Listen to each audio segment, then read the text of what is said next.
Welcome to the Never Ending Backlog podcast, your place for short reviews from a gamer with the goal of reducing his backlog.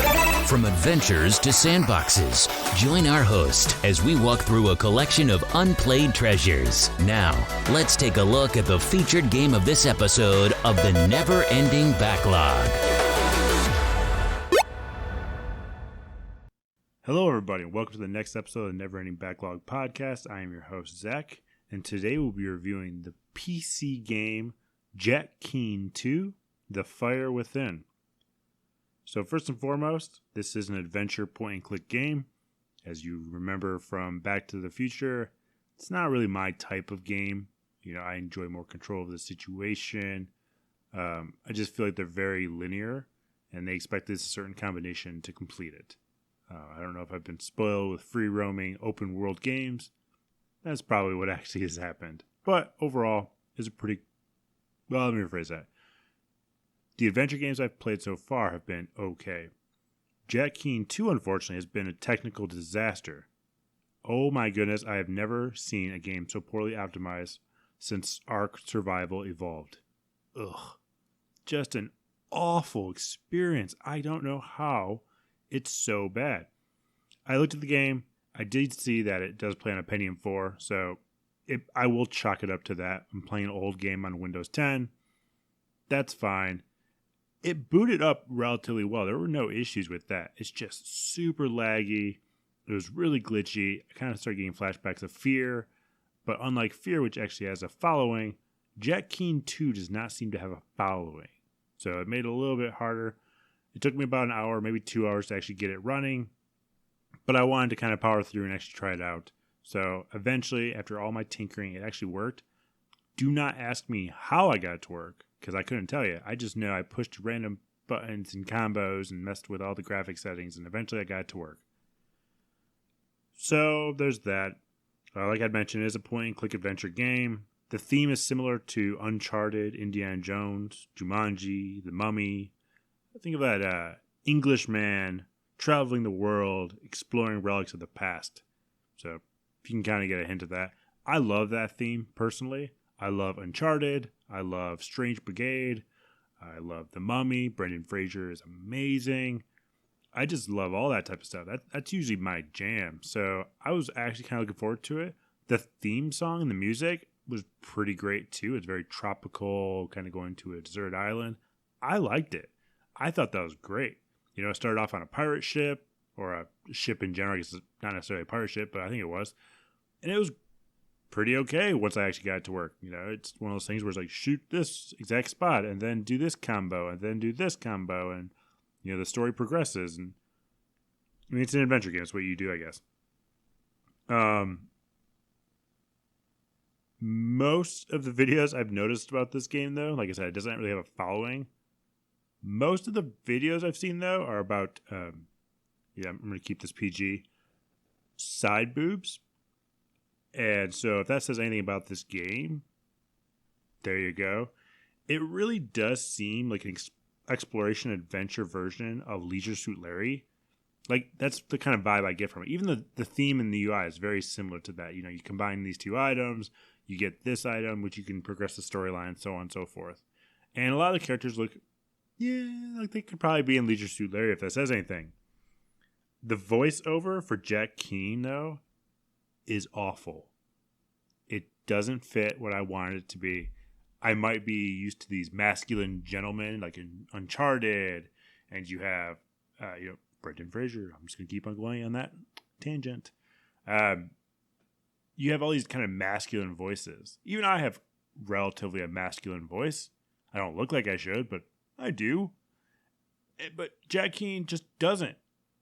He has kind of a patsy version of a Englishman. And it's like, it just doesn't fit. It's kind of like when you watch Dark Knight and you see Bane talk for the first time. You're just like, well, I wasn't really expecting that. I don't have a ton of opinions on that, but it's kind of weird. That's how this game is. Keane has a weird Englishman voice. This is nothing against Englishmen. This is just his voice is really weird. I'm not saying the actor has a weird voice. I'm sure he has a fine, normal Englishman voice. but it doesn't match Jack Keane at all, or at least not what I wanted Jack Keane to sound like. Thus why I still say this is an adventure ripoff of Leisurely Suit Larry, which is a whole other game itself. Graphics were smooth once you actually play with it. It looks okay. It's kind of cartoony. They have, embellished features like all animation games do. The theme is relatively adventure-ish. Deserted areas and old prisons and all that stuff. So it's what you'd expect from this type of adventure game.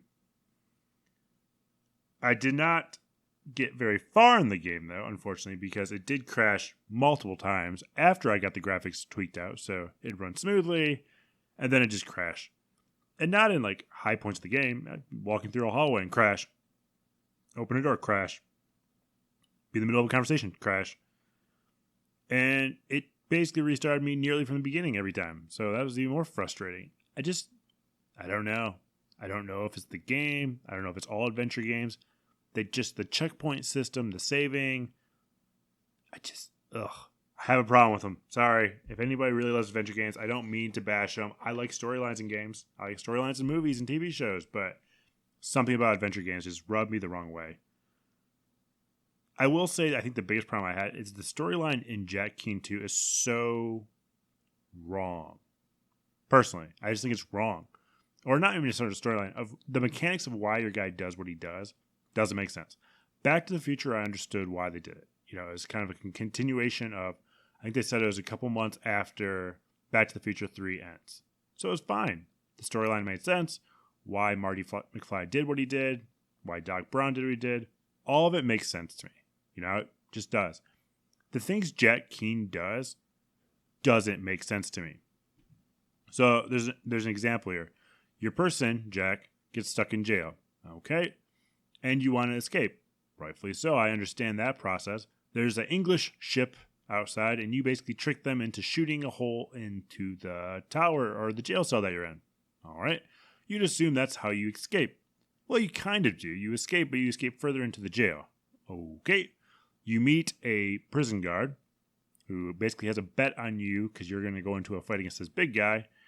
And basically he convinces you to go back into a more maximum security part of prison instead. Basically lock yourself back up so you can learn a tutorial about fighting. And by fighting, all it is there is a fist coming at you. It goes into slow reflex mode again, like every other game does. And you have like 3 options to choose from, and you have to choose correct. And you basically just counterattack it. It doesn't really need a huge tutorial. In fact, honestly, what you could probably do here, not a game developer, but what you could probably do is with that prison guard, use that as the tutorial so you can actually escape jail rather than spend 30 minutes trying to figure out how to get out of your prison cell, only to get put back into a deeper prison cell for a tutorial. I think it's dull. It's like, I thought of this example earlier. It's like taking off a Band-Aid very slowly, and right before it comes off, putting it right back on and pushing it as hard as you can and doing it again.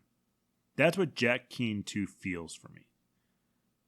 It's not good, unfortunately. Just really bad, actually. Now, like I mentioned earlier, it does have good graphics. It actually has really good graphics considering it was made for a Pentium 4. That's impressive. That's what my retro PC is.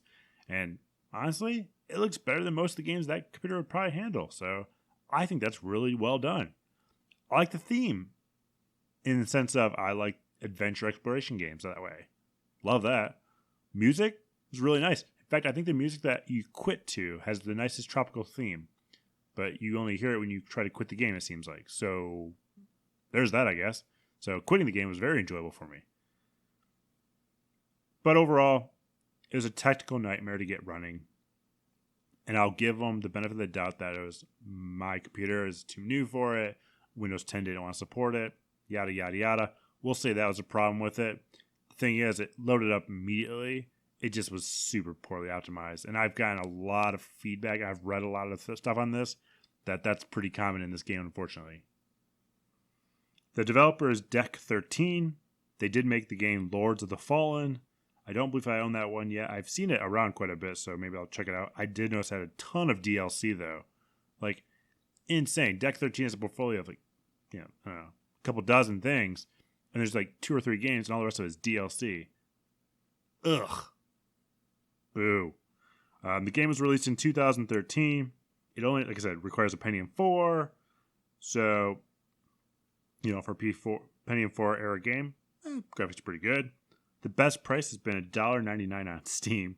The current price is $9.99 on Steam. And mine was likely purchased through Fanatical, which I have on my website. It's similar to Humble Bundle, but the difference is it doesn't go to charity. And you usually get some weird games a little bit more so. I don't mind, because there's sometimes I get some really great weird games, and I'll probably talk about them here shortly in a few episodes. But they also do like sporadic games.